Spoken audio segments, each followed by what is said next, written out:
I love being a changeling. Hello and good evening. Welcome to Deep Space Nine at 9ish, our 3.5+ year journey to rewatch every episode of Star Trek Deep Space Nine in order and do a rewatch review, if you will. I'm Dave Mader, joined with Jaemeel Robinson and Kevin Millard. How are you guys doing tonight? Excellent. Jeff Mader, our regular host of this podcast, forgot that this podcast exists. And so, therefore, won't be joining us tonight. But that's okay. He's focused on the future generation. Yeah, he's got bigger priorities, so it's all good. Amanda's at the movie, and the question we had was, what movie is Amanda watching? What do you think, Kevin?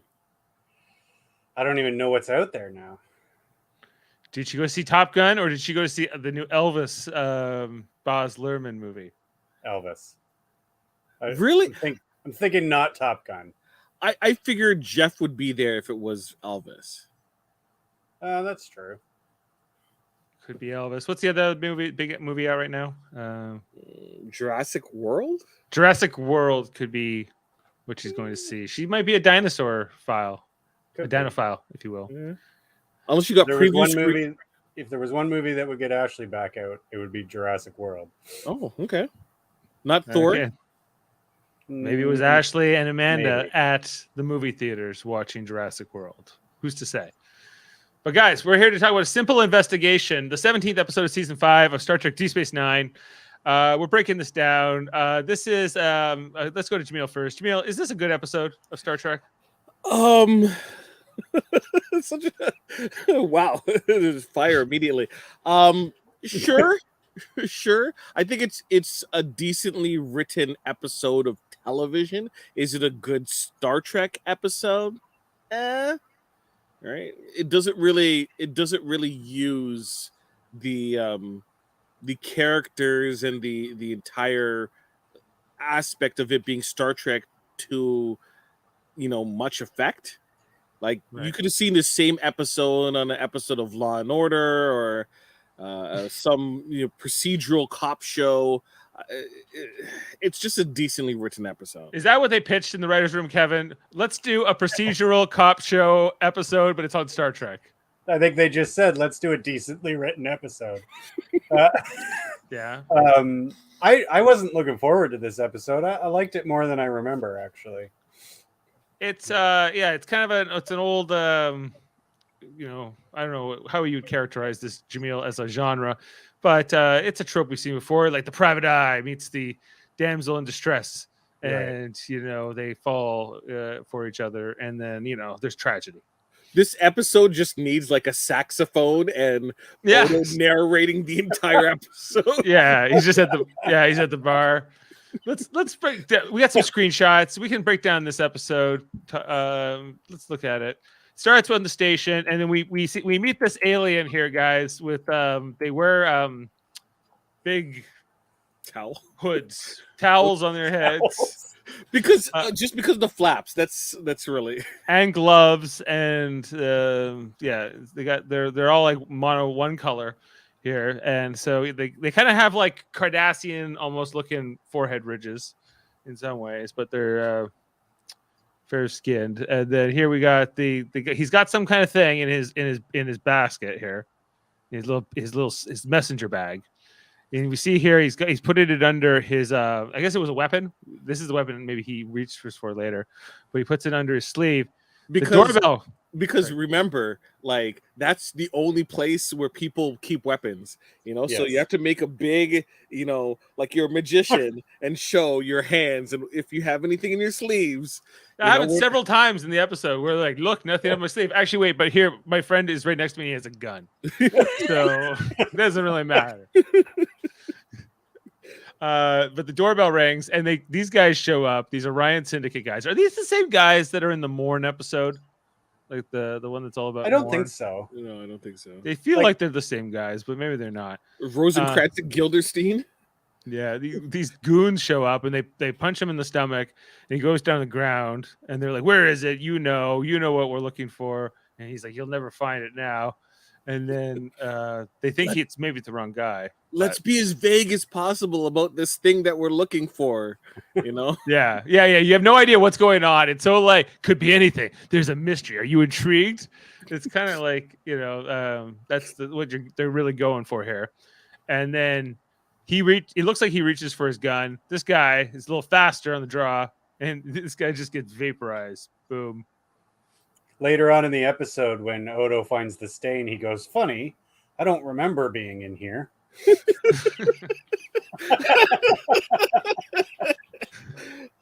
That's all that's left of that guy. He's just like this always intrigued. That part always intrigued me about this episode, which is like this guy was probably like, for a second, but after a second, That intrigued you? Just like the idea of being vaporized, I guess, is kind of they don't do it every day on the show, but No. You see it there. And they just hide the evidence by moving the couch. They just move a chair over it, and it kind of works for a while. No time. Yeah. Then there's this whole scene up on the promenade at Quark, second level. They're talking about Julian Bashir. He's got the new Holo program from his friend Cliff or whatever, who's going to, it's well worth it. It took that many weeks to come up with. And Dax is playing some kind of character to save the Queen or something like that. She's pretty happy. I like the scene because I like all the scenes with like Dax and Bashir and like the rest of the crew when they're interacting here. They come in and they have a good like little scene that they're out of the story. It's Odo in this. Yeah, they're not even really in the story. They're just around. Yeah, it's just this is happening. They're all Quark today. Right. Don't you find it kind of BS that this dude is basically asking you to be part of his masturbatory like story?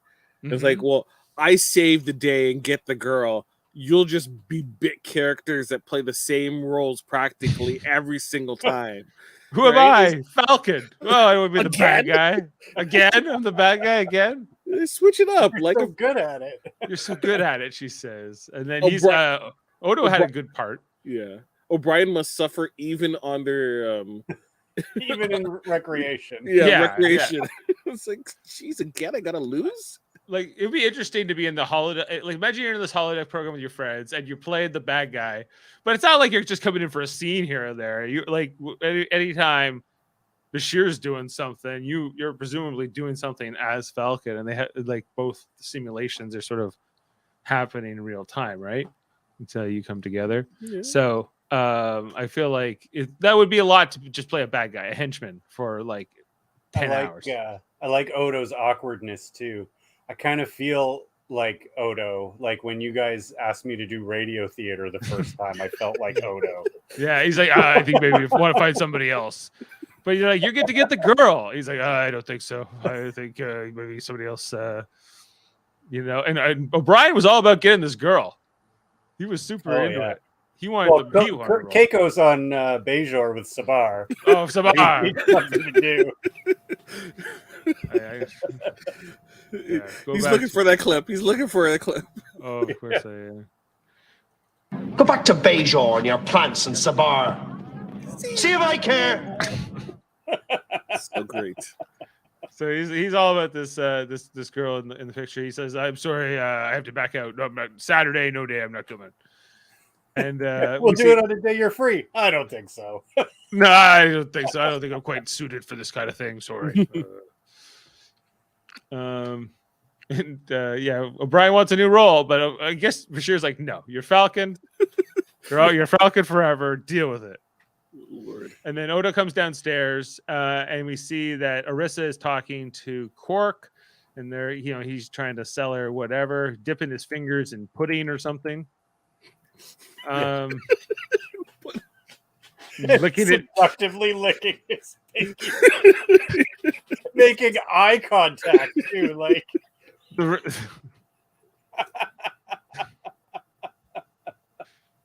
Yeah, but then she's like, "No, but look, there's a scam going on," and he goes after it, and that's the end of the Quark. Quark's out of the rest of the episode. He's never seen again. But these two meet, and what do you guys think of their story? Like the whole love story of it all. Are they purposely just trying to get women that look near to Kira as much as possible in every type of love interest role for Odo? He's got a type. Yeah. I guess you could say that this is another chapter in the whole Kira Odo will they won't they storyline, and you see a lot of things with the interactions with Kira in this story and how she kind of reacts to some of this. I find that kind of interesting, but yeah, I guess she kind of looks a little bit like Nana. Wait, In growth for Odo, like he's getting out there now. Like he's even though he doesn't want to participate in this holosuite program, he did agree before backing out. yeah. And Right. now he's pursuing something with this woman. He's like, I can ask this girl out on a date. She seems interesting. I never noticed the two guys in the background. Yeah, they were checking her out. Either. Yeah, well, and like, and Quark, she was given the guff to Quark, and I think that's like Odo's like, I love this girl immediately, right? Telling Quark to, like, well, Quark's licking his fingers off of whatever. The only time we ever heard of the species is the Idanians is through their spice pudding. Before the Idanian spice pudding, and now we meet the Idanians, and they're secretive. Do they give you the impression that they have really good spice pudding? Like, I don't get that vibe. Well, Quark gives that impression because he's handing it out all the time.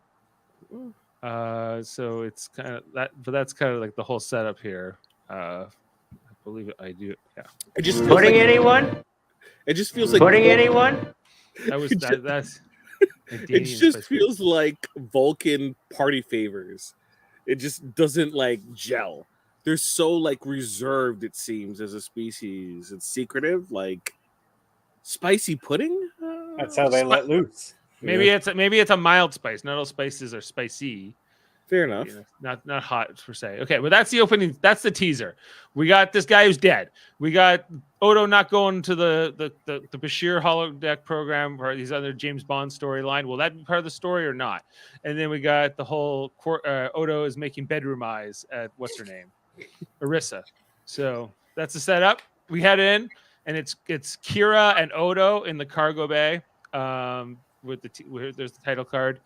Odo is checking himself out in like reflections on these barrels here because he's like, I have bedroom eyes.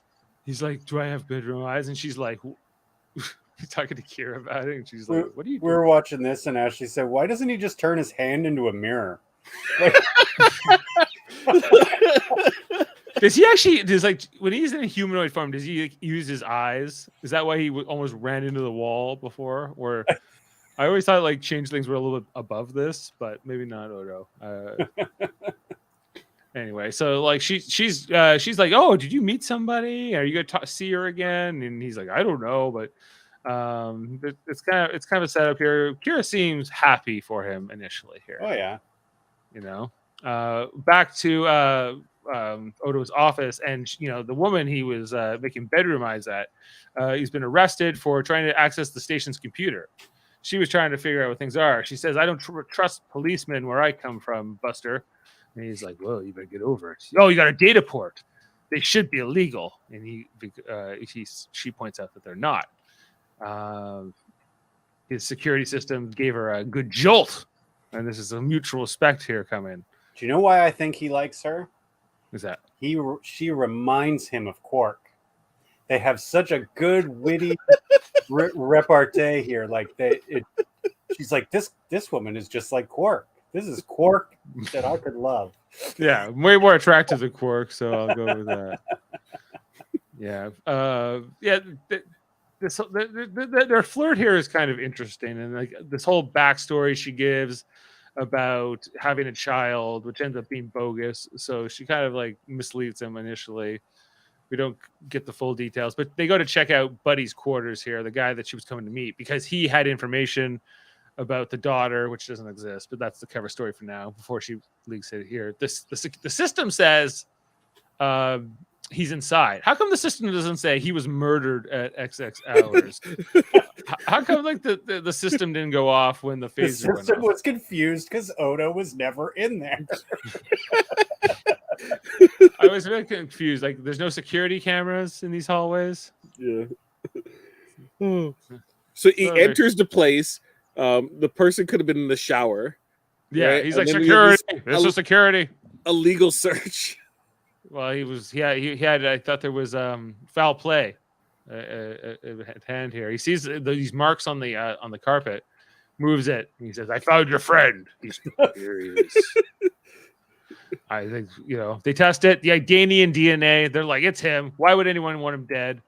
And is this where she comes clean about being? Oh no, because she breaks into the computer again. We see more of this data port. I guess at the time this was kind of like showing like a new technology that Star Trek was kind of trying to establish was kind of common in some like the common in criminal. Yeah, in like the seedier parts of like the Federation, like of the Federation or the Starfleet universe or the Star Trek universe rather. One of the writers probably watched Johnny Mnemonic just previously to write in this episode. It's 97, so was that the same year as Johnny Mnemonic? I think in 95 was Johnny Mnemonic. So yeah, he was like he rented it recently. Rene Echeverria had. We see her going through the system. She finds the name Tavid Rem. She was trying to find the guy who was vaporized. She finds his name in the system. And here, so we see there. This is one of the few times we really see Deep Space Nine, especially the promenade at night. When it's like shutting down, with Quark shutting down the bar for the night. It's not it's not like Vegas. It's not 24/7. They do have a sort of a quitting hour here. It's a 26-hour day on the station as well. So you got to remember that. So assumingly this is sometime in the late or early morning, I suppose. Quark closes the door, but guess what? Morn's inside. What the hell? Was he hiding in a corner? Morn, I don't know. Quark missed him. Says go home. And as Morn goes by, we see what's her name, Arissa. She comes out of the whatever this was, like the storage locker or something. Yeah. The assay office, he said. Assay office, whatever that is. We saw that symbol when she was looking into the computer before. I get the idea. It's like a vault. Right. He's like, oh, you can go during the open hours, which they're not. This is like late night. They're the only two on the promenade, it seems like. Nobody else is around, which is kind of interesting. This is thousands of people live here, right? At any given time. I wonder if he's like this with everybody he meets. Like, he should have arrested her several times. Yes. Well, again, she was giving Quark the gears. How else will she eventually kill someone if Odo arrests people who are suspects? Right? Yeah. The murder rate will drop. It's obvious that he's like flirting with her. He's got this romance with her throughout the entire episode. That's pushed pretty hard. She's like, look, I found this security crystal. I guess that's what he had put in the storage room. The guy who got vaporized, Tavid Rem, if that was his real name, which it probably wasn't. Here we see these one of the only close-up shots we get of the security crystal that is encrypted, which turns out to be the real Arissa. The Idanian Arissa, who her real memories are on there. If that thing got damaged or destroyed at any point, her memories would be destroyed. Odo would have had a girlfriend for life. He should have, yeah. Little did he know. This is almost as big a tragedy as Tuvix. Yeah. He has a broken heart. Oh, he doesn't have a heart, but he gets one in this episode. They talk about the security crystal. I'm going to put you I'm going to put you in protective custody. They're basically the Orion Syndicate, which I don't know. They've only been mentioned maybe once before this. That they're kind of one of the seedier parts of the underworld of the Star Trek universe. I don't think we've ever gotten like a dedicated episode yet, but I think they're mentioned in Next Gen at some point. Like on a slide, possibly. Yeah. It's not like the episode doesn't revolve around it. Right. And there had been that other reference about when Quark and Odo were in the mountains together, stuck up there in the climbing the mountain. That was all about the Orion Syndicate as well. And like later on, there will be more episodes with like O'Brien, especially, and Ezri with the Orion Syndicate. Mm-hmm. So it does kind of get built upon. But this is one of the earlier iterations of it. I guess these dangerous guys, or Orion Syndicate guys, they're stealing Hasperat guys in the cargo bay. And it's spicy. We learned that it's spicy. Well, I think we already knew that from the episode where Ro Laren defected. Remember that was that human guy, that old guy that she was like befriending, and he's like, "You should make me a Hasperat, a Bajoran." I used to have a Bajoran friend like a long time ago.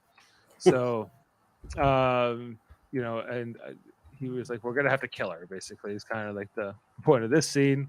Plus, we're I stealing. like the not the main one, but the other one, the kind of dumb one. That's like, oh, we're gonna have to kill her.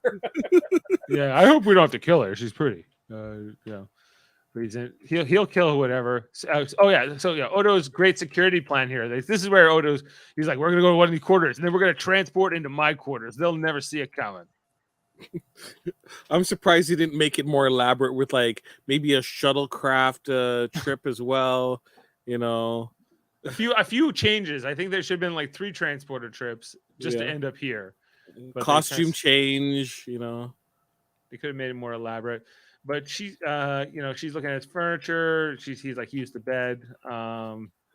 Sorry, just to go back, the plan doesn't make any sense because sure he drops her off at that room, but they're gonna like check footage and go, oh, he came out of his room, so obviously because he starts saying like computer transporter even before the doors finish closing. Really, I never thought about that. He doesn't transport back to the other room to leave. He just leaves his room. Yeah. They'll never see it coming. He's a genius. Yeah, they'll never know where I stashed her, guys. This is the plans ever. He didn't even know that those guys killed that guy until he moved a chair. That was his great detective work in this episode. It's a simple detective story. It's simple. Like, he's also the chief of security, where you think like a weapon firing would set off an alarm. But anyway, so more of these scenes. She talks about being a net girl, guys. That was the other thing there. She's like, she was kind of into the phone sex. No cam girl. That's what I figured. Webcam girl, but it's more like, you're into my mind. There's no physical touching. He's like, I see. Demolition Man. Demolition Man style. There was this, they're setting up like the data port. What's the data? What's the implications of something like that? This is before the Matrix. No one's seen the Matrix yet. So the virtual reality or putting like a projection like that into your mind was still kind of being introduced in science fiction. I feel like, well, probably been around longer, but at least had been was being used in Star Trek in a more meaningful way for the first time. A little bit of Lawnmower Man too. Lawnmower Man, one of my faves. So guys, like he's like, you can testify against this guy from the Orion Syndicate, the extortion and blackmailer guy. And so Odo's like, but he's like really starting to get into her. So we meet up here on Julian Bashir in the holodeck. Just a little bit of like, how does he know that she has enough information to even warrant a plea deal? Like, he's just making this gigantic assumption. While you were a part of the organization, like she could have seen his trash. That's the most that she's actually seen. But he's like, you could get a plea deal. You could like escape. It's like, what? No, we don't know what deals are going to be able to be made. Yeah. Nobody ever called him bedroom eyes before, so all bets were off. He's really smitten. Yeah. Yes. He's like, I'll quit my job. I'll take quit. a Leave of absence. I'll protect you. I don't care if I ever go to the Great Lake again. It doesn't matter. It's me and you, babe, against the world. A simple investigation. Here we come. So much that he's gonna interrupt this holodeck program with Bashir. This is one of my favorite parts because the car is supposed to be moving, but it shows like that the holodeck is what it is, and Odo just shows up, and he actually has to tell him to stop the car. Yeah. So I would have liked to have seen that special effect where the car is moving, but Odo is just kind of standing there, and what that would look like. Or unless Odo was actually running, it was just doing like Roadrunner legs. So maybe like he shaped just his legs. Is that the version of this? Shoulders and head and a car body. Yeah. What we get here is a little that leaves a lot for the imagination, which I guess is a good thing. He comes in to talk about like women, getting advice here from Bashir, and he's like, "You got to go for it, man. She might reject you, but if you don't go for it, you'll never know. You got to try." And Odo I love Bashir's reaction here. He's like, "Are you asking me for for advice on women?" And then he's like, he kind of laughs about it. Then he's like, oh, you are. It's like, yes. He's like, oh, okay, sure. Well, I don't know if Bashir's the expert to go to. It seems like he maybe wouldn't go to O'Brien because No, should have went to Dax. He gave him good advice, though. Yeah, it was good advice. It was good moment here for Bashir. And then Dax is the person you go to about picking up women. Well, yeah, that's true. Yeah. Or maybe Cisco, not Worf though. But here we see O'Brien as Falcon. He shows up and he's like, "You shouldn't be hitchhiking or picking up hitchhikers, Mr. Bashir." He goes, "This isn't fair. I was talking to Odo about relationship stuff. It shouldn't count," and it doesn't matter. O'Brien's still going for it. He should have just killed him right there and won. No, let's get to that. That's against the fun of it. So anyway, Odo comes back after his little pep talk with Bashir and I guess O'Brien for a moment. We never see Dax in that holodeck program. He walks into his room again. Yeah, he was supposed to have been transported before, but here he shows up. Says, "I usually read for 2 hours before bed.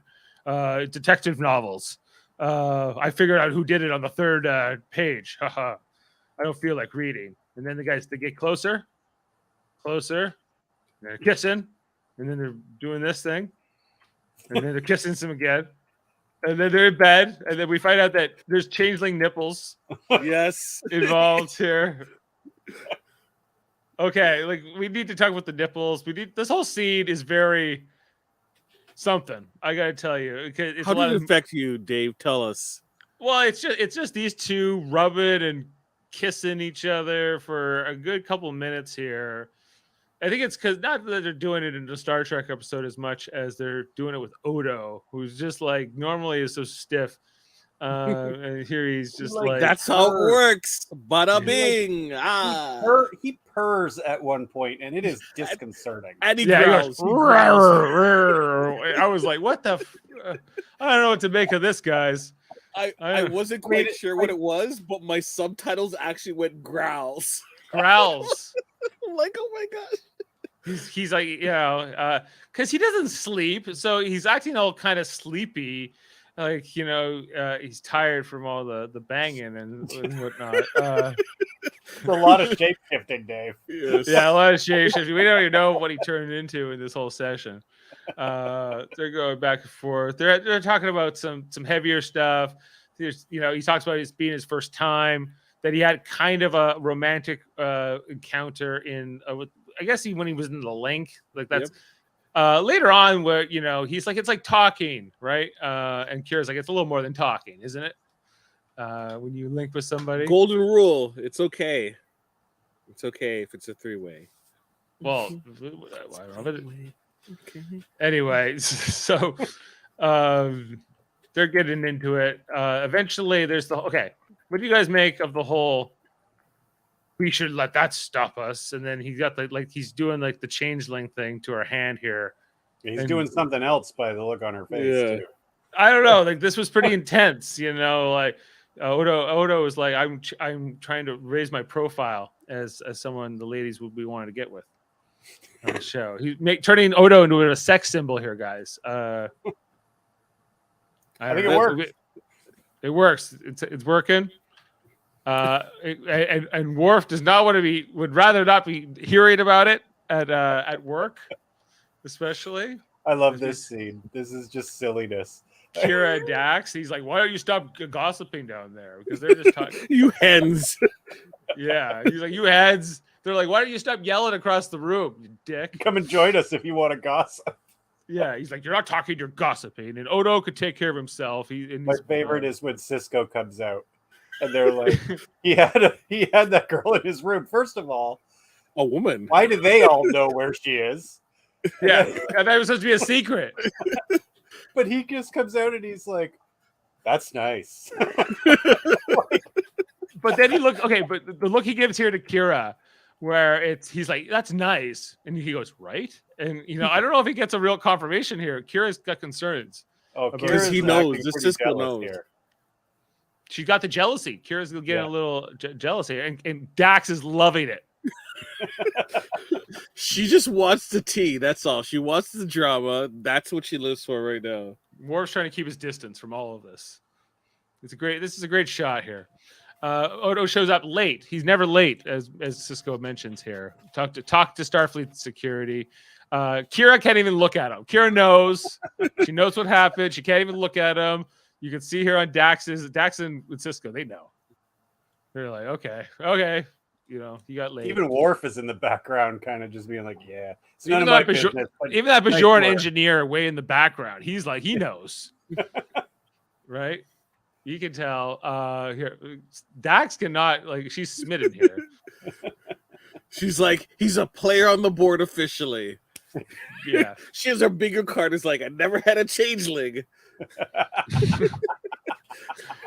Now that he's popped his cherry, he's on the If border. they made D Space Nine now, Dax would totally be like the Apatow, Ryan Reynolds, Van Wilder type of character, Yeah. and just like mowing through the galaxy, just hitting everything. No, she's monogamous with Worf at this point, you know. So it's Yeah, that I mean, I'm talking about earlier seasons. she lives vicariously through Odo now. Yeah, that's why she's getting that tea. Yeah. Okay, I didn't understand here. Arissa is like, I'm not going to let Odo try to protect me. Instead, I'm going to make a deal here with the gangster. Dream, let's talk. Arissa. This is the gangster she's supposed to be running away from. Yeah. So she's like, I'm going to trade this data crystal and then he'll let me live. But she knows that that's a dumb plan. But more importantly, she breaks into the chief of security's personal communication system in his room Yeah. and makes this communication, which he does not find out about at all. No. He wouldn't have pressed charges anyway, though. So it was... He would press some charges, I bet. Bong. No, and she transmits the identification code over here. She looks like, I feel kind of lousy about this, and you should, Arissa. But don't worry, you're gonna find out you're not even Arissa soon enough. We see these two guys. They're like, okay, the boss made a deal. He's gonna let her live for the data crystal. He's like, oh, so we get to let her live now. And he goes, no, we gotta kill her as soon as we have the crystal. He's like, oh, Is there okay. was it the light or was there like a makeup issue with his forehead? There's a lot of lighting going on there, with like some red and whites kind of overlapping, and it has a weird look in this cargo bay in certain scenes. Here we got Odo in the security office. He's doing his thing. He's he's got various dialogue about doing different things. But here, this Idanian shows up and he goes, hey, I'm here from the government. We don't talk over subspace. We only transmit our messages in person. He's like, Arissa is not really Arissa. She doesn't know who she is. I know her better than herself. She's like an undercover, whatever. Odo's a little broken up about it. He goes with him. They find okay. Here's my big question about this episode, because she was going to work with O'Brien on that crystal. He was going to help her kind of decode it, figure out what it was, whatever. Here, did she knock him out and take the crystal? I would think so. Yeah, he knew that she did it specifically. He seems like he's like, how bad was he hurt here? Just enough to suffer. Just enough. Odo's like, the real question here is the chief okay? It's where's Arissa? And they're like, we need to find right. He's okay. Fucking look at it. That's a good look. We need to Why go is back Odo to touching me? what's happening. Why is this my day today? Well, I get off early. Arissa is down here in the cargo bay. She meets up here with I don't know if we ever get a name for this guy, the Orion Syndicate henchman, but they do their whole. Oh yeah, we see that Buddy here is behind the barrels with his head popping out. So She couldn't see it. she doesn't know he's there. Her plan is foolproof. She's going to trade the crystal, and then all her problems are going to go away. Anyway, they're having a hard time finding what cargo bay to go to. It's taking too long. Odo is really bad on this is his home turf, and he needs this guy to help him find them. Why can't he just ask the computer? Very good question. Anyway, they do their whole look. Nothing up my sleeve. Nothing up here. Nothing in my back. Is this your card? No, it's not my card. she does the same thing. Like, look under my sleeves. And look. And Oh, then and they're I'll like, do a turn, do a twirl. Yeah. I'm surprised when the next part comes into play that his other friends is like, well, I'm dealing out for the night. Have a good night. And then the friend comes in and is like, I'm your new dealer with the gun in his hand. If you do these really fast, you get like some interesting effects.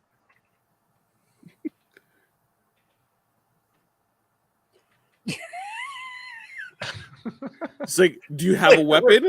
Macarena. Hey, Macarena. Hi. It's like, do you have a weapon?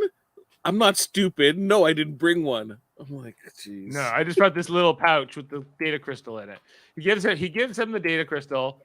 She goes, I don't know what's on it, and I don't want to know, basically. And then Buddy shows up. He's like, I'm gonna have to shoot you. You better close your eyes. But just then, doors open, guys. Doors start opening. What the bad guys don't know what to do. Doors are opening. Just shoot her. Just shoot her. They're not gonna finish shooting her. They were, the doors are opening. They don't know what to do. The room's not secure. We see here Odo comes from above and tackles them. Takes out both guys, really. But what I don't understand is he could shapeshift, but he decides I'm just gonna be a humanoid. He couldn't be like a huge, like wide, like thing that can just, cover both of them. Yeah. I think at the very least you would like turn into a rock arm and you just hit somebody with a rock, or just be a bigger Odo.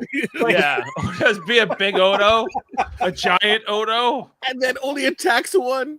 The other one's there with the phaser. I'm gonna leave the one that can potentially kill me or her, and then she has to save his butt. That's a stunt man. That's not the same guy. In that face. Anyway, the Kirk double. It looks like here the guy goes, "Hey, stop!" Here, the Idanian guy goes, and then Odo just smacks him. Just boom. It's we get the crystal, and then we see here she's knocked out, and that's kind of the end of the old Orisa, because she'll soon be awoken as the new Idanian Orisa. Cisco shows up. There's like the memory transfer is going to take a few minutes. They have to explain this whole she was undercover for 2 years, had to get her past the telepaths, and the information here, we're going to take down a huge chunk of this Orion Syndicate things. I don't really understand why the Idanians are working independent of the Federation to go after the Orion Syndicate. Why they have they're not on the same page completely here, at least about this investigation or what their goals are in terms of the Orion Syndicate. And he explains this all. Odo's pissed, He doesn't like that she was in danger, that she didn't know who she was. He's upset about the whole situation, as you can imagine. But it is what it is. And Bashir's like, well, I'm gonna have to get her into surgery now because I have to turn her also into an Idanian. I guess we had assumed she was a human up to this point. Yeah. Until we found out she wasn't there. And then, guys, just before as we get this last scene here. We get this shot of the station from below, which we rarely ever get. I was like, this is pretty crazy. Like, it's like great shot on this lower reactor here. I don't know, it just really stuck out to me as something like a different angle on the station we don't always get. Very true. Odo is the saddest changeling in the Alpha Quadrant today. Orisa shows up, but she has no hair anymore now, or at least as we can tell. She's now Idanian.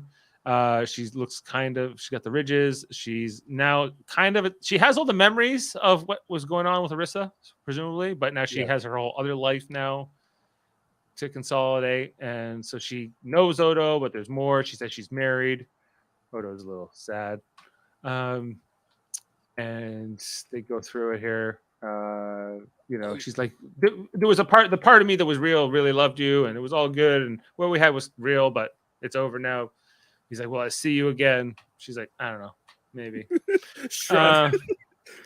Don't know. Sheds a tear. Yeah, she sheds a couple tears here for Odo, but it's over. And she walks out of his life forever. And then the Incredible Hulk music plays at or the saxophone, or like that sad saxophone. And then credits. He looked the saddest I've ever seen him. Like, they purposely changed his makeup to make it look like the dude was about to just wail. Yeah. Yeah, they spritzed him here. Spritz him with the sad juice. Give me that sad lighting in the quarters here. Give me that real like what's the last just him like look at hey Renee, give us that like real like sad stance. It's just standing like he's on an honor guard. He looks like he's at Yes. attention. This is what he does when no one's around. Anyway, Oh, guys, that's a simple investigation in terms of just like the recap part of the episode. We don't have. Does anyone want to take on fun facts? Jaemeel, if you want to, you can. let me look it up. Double F with Jaemeel. I don't know, Ooh. that doesn't rhyme, but Okay. what did you think of the guest star, guys? What was her name? Dae Young. What? Dae Young. Oh, okay. You liked her? Sure, she was fine, serviceable. Yes. It didn't set the world on fire, but No, she was serviceable. Here's a detail discovered by Dave. She had previously appeared on the Star Trek Next Generation episode, The Masterpiece Society, and would later appear in the Star Trek Enterprise episode, 2 Days and 2 Nights. That's the Rise episode that I was super drunk for when I was with Davin in Nova Scotia. That's when we were covering that night. I guess she was Was she Archer's love interest? in that Archer's story? love interest, yeah. Totally. Yeah. John Durbin previously appeared in the Next Generation episode, The Chain of Command, as a Cardassian Gull. Like, I guess that's the guy who plays like the Idanian who shows up. René Auberjonois enjoyed working with director John Kretschmer, appreciated that the scenes were relatively long for an hour of episodic television, and praised his co-star, saying Dae Young was terrific, and his wife had a crush on Dae Young. What do you make of that, Kevin Miller? Okay. Okay. Whatever. The script described the love scene as Odo morphing around Orissa and her becoming a shimmering figure, but the scene was never realized. Not because the effect would have been too expensive, but because executive producer Ira Stephen Bear said, "No one convinced me that it was going to look as beautiful as I imagined, and he did not want to risk it looking awful." It sounds gross. Yeah. She was like in a big Jello mold. Yeah. It's just a marshmallow in the middle of a Jello bowl. Or Yeah, cottage cheese. No, I think what they did just let's just put a little changeling effect here on the hand, and Yeah. you can imagine what the heck was going on. Jaemeel, you got any? Yes, I do. Okay, fun facts with Jaemeel. Yeah. Go ahead. Okay, this episode was inspired by a 1952 Richard Fleischer film called The Narrow Margin.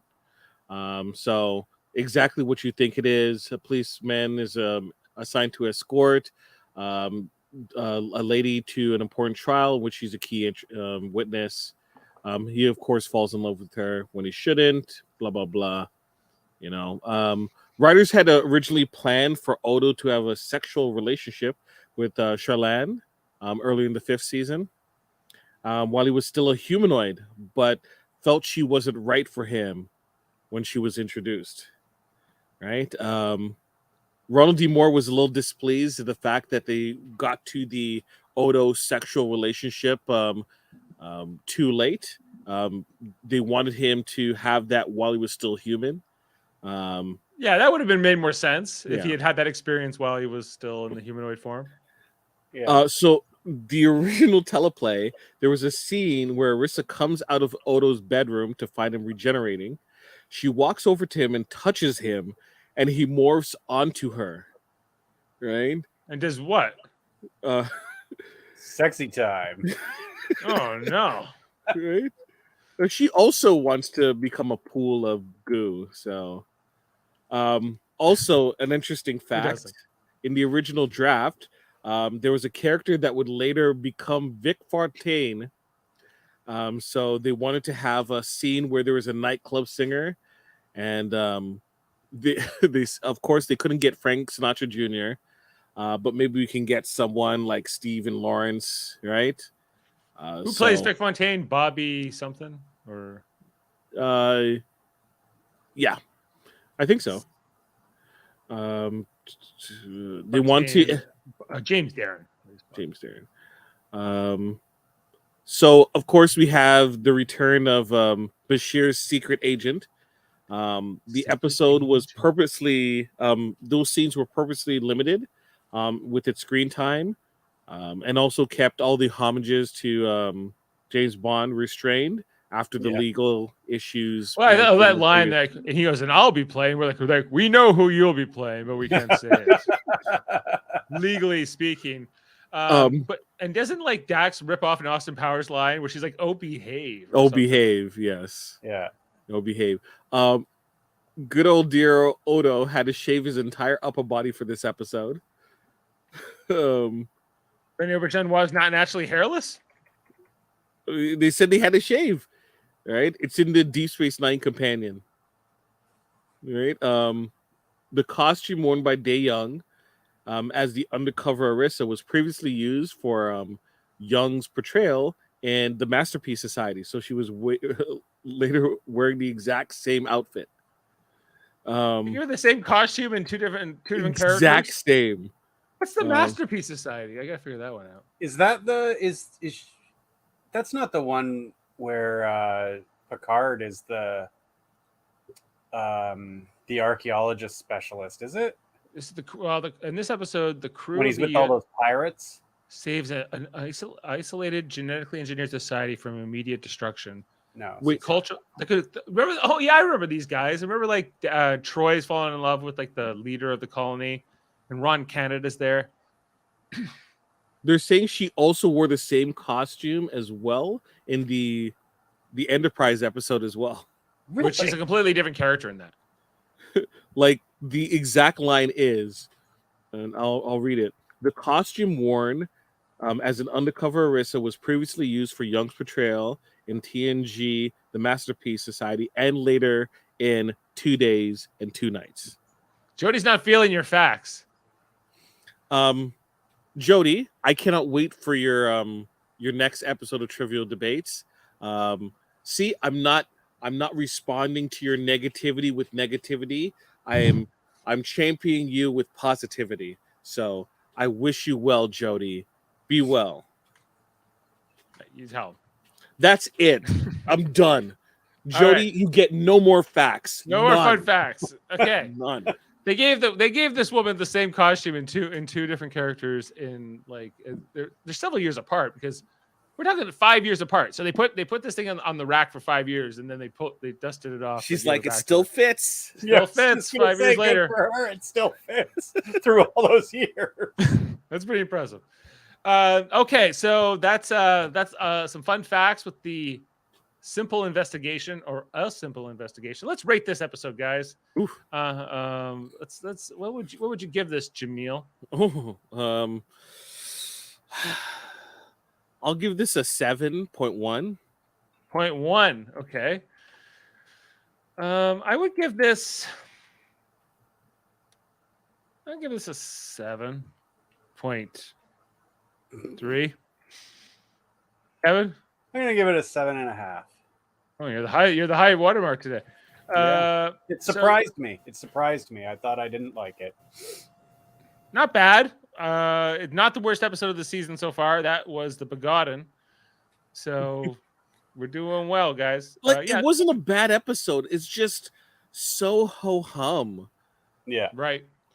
What do you guys think? The next episode that's coming up is Business as Usual, which is a Quark-focused episode, if memory serves.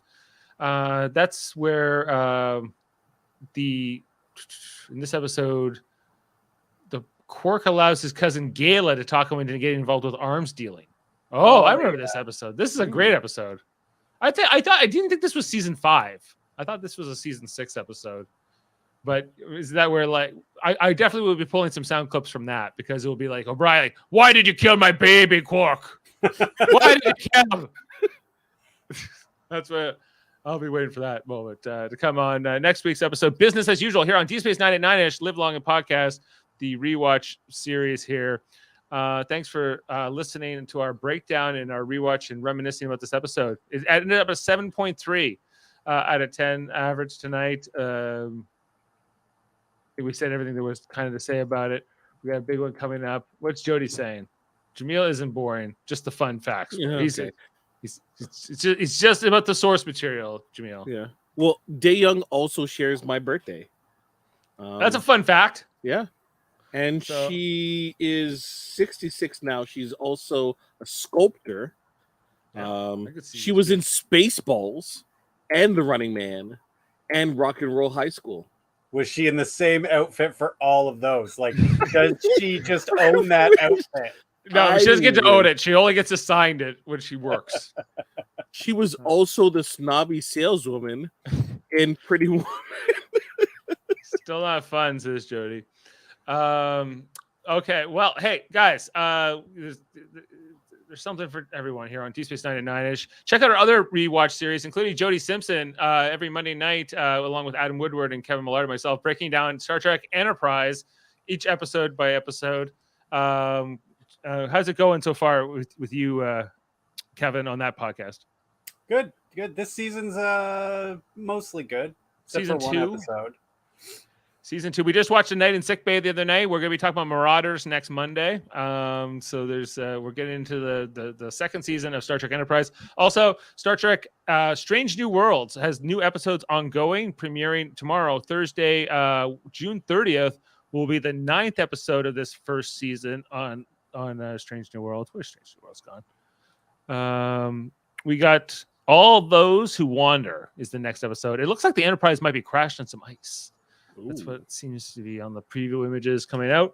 So we're going to see what's happening on Strange New Worlds. Check out, we've been covering all the new shows this year, including Discovery and Prodigy and the different Star Trek episodes. Also, you should check out Star Trek Radio Theater, our ongoing series where we do the radio plays. We just finally finished the post-production and subtitling on our Darmok Radio Theater episode recorded back in April, but for First Contact Day, turned out really well. Now we'll be ready to move on to the next one. Just got to figure out what that's going to be. And we're going to be getting that going very soon. And then what else, guys? We have Super Mater Brothers Podcasting, Jaemeel, with Jeff Mater and yourself and myself. We got Big Brother 24 coming up next week, this on Wednesdays now. The premiere is actually the week tomorrow. Jeff might have to run the D Space 9 next week for that one, because we might have to talk Big Brother or somebody, or maybe Davin could be the D Space 9 at 9ish. I don't know. We'll have to figure something out.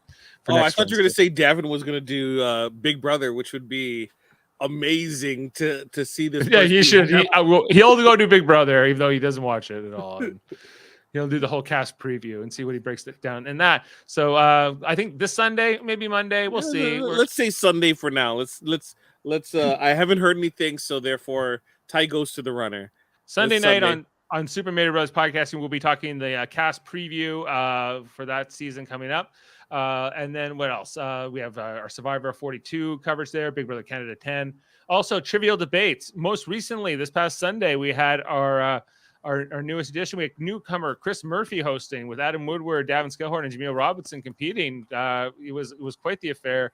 Definitely enjoyed that episode. I know that the audience did. It was critically acclaimed as one of the best ever. I think it's one of the best.